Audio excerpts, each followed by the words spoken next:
But last night the negotiators rejected that as inadequate. We're not against change. We've indicated to the company we agree that change is inevitable, but it's the pace of the change and it's the type of agreement we want. And we want harmonisation between staff and blue-collar workers. We want a new wage structure, which in our opinion is obsolete, and we think the length of the agreement is too long, but that's negotiable. We're not unreasonable, but what Ford have offered over 3 years, the changes are demanding, and the conditions are attaching to that offer is unacceptable. President Mitterrand of France and the French Prime Minister Jacques Chirac are in London for talks with Mrs. Thatcher. The President arrived at Lancaster House a short time ago.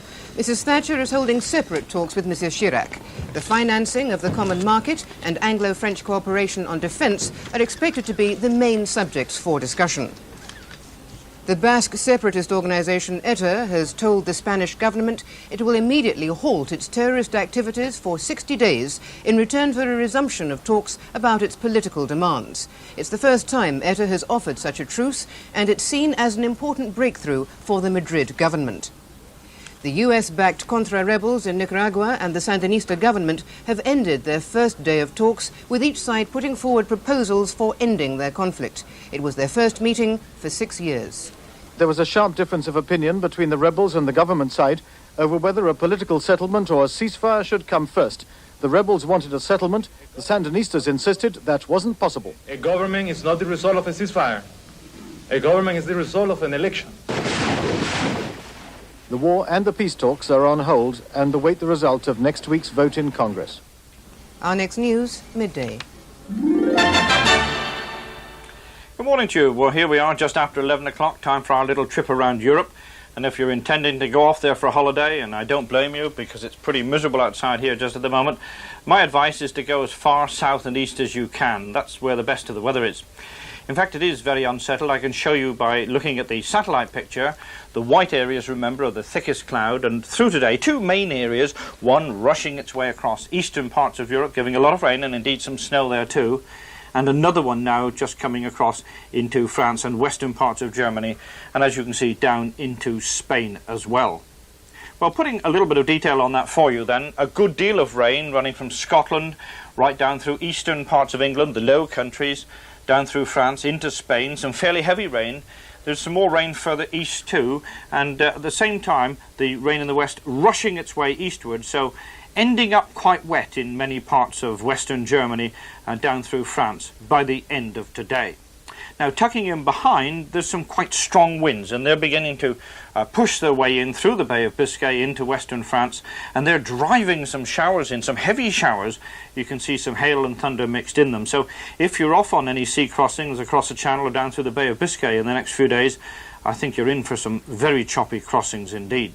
In fact, if you're going down in the western part of the Mediterranean, the winds are going to freshen up quite a lot through today, getting up to 40, 45 miles an hour down there.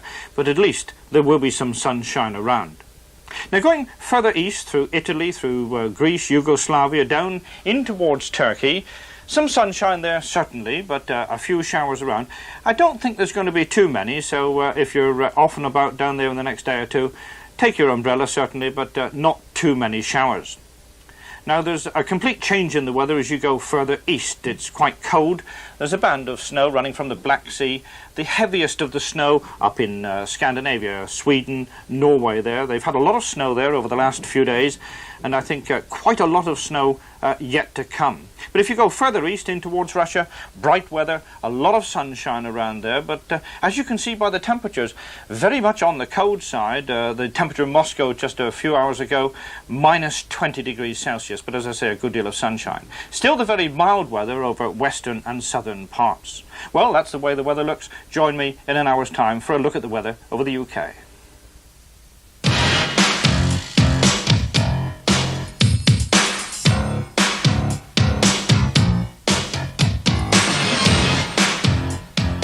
It's comic relief. Help us to help others. And come on down. Ridiculous.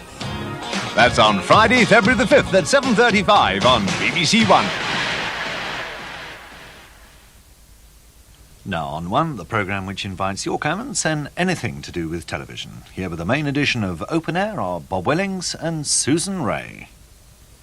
Tomorrow we look at dancer and choreographer David Bintley as he prepares for his new ballet, Galanterie. Okay, it's from that point onwards it does what it shouldn't do. It just goes on the spot. Oh, what, there's actually... Shenny, pirouette, saute. Yeah. It's turned into very much a ladies' ballet, this. The men don't get too much of a whack. And if they do, it's worked out that it's very difficult, but doesn't appear so, which is, I suppose, why we're here.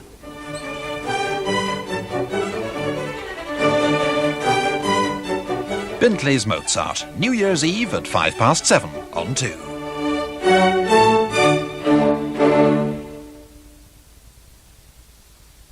Over on BBC One now, Andy Crane presents Children's BBC. Here on 2, we conclude our season of films featuring the acting and dancing talents of Fred Astaire as he dances with Ginger Rogers in The Gay Divorce. After the news in Daytime Live, a look at those who care for an elderly dependent at home, advice on the pruning of fruit trees, and a chat with guest of the day, Nicholas Parsons. Before Daytime Live, we have the latest news on BBC One from Moira Stewart.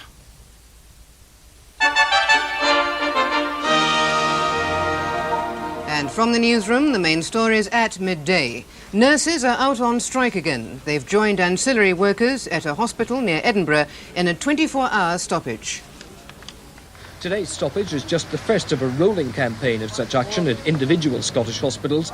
The unions are furious that the government is forcing local health boards in Scotland to obtain competitive tenders for some hospital services. They say that is privatisation.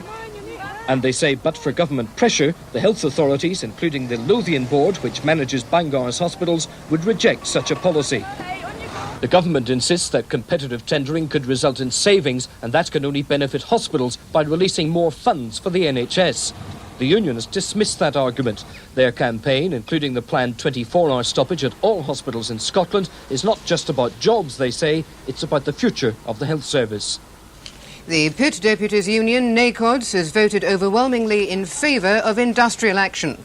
The result of a national ballot just announced shows that 9 out of 10 deputies are in favour of action to improve on a 4.2% pay offer from British Coal.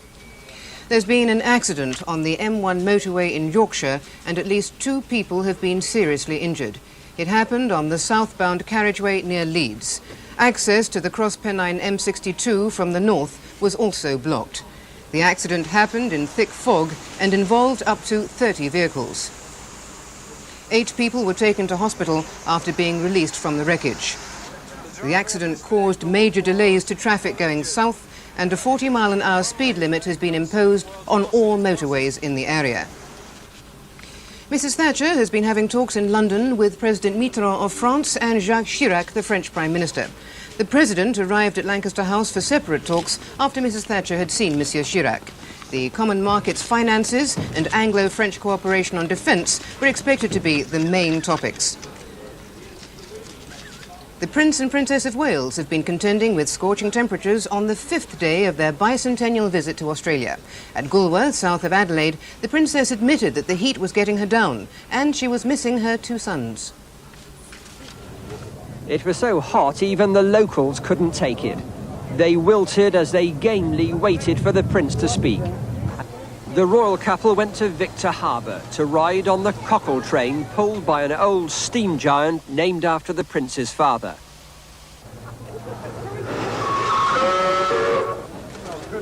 The Princess, in colours to match this scorching day, took a breezy stroll between the carriages.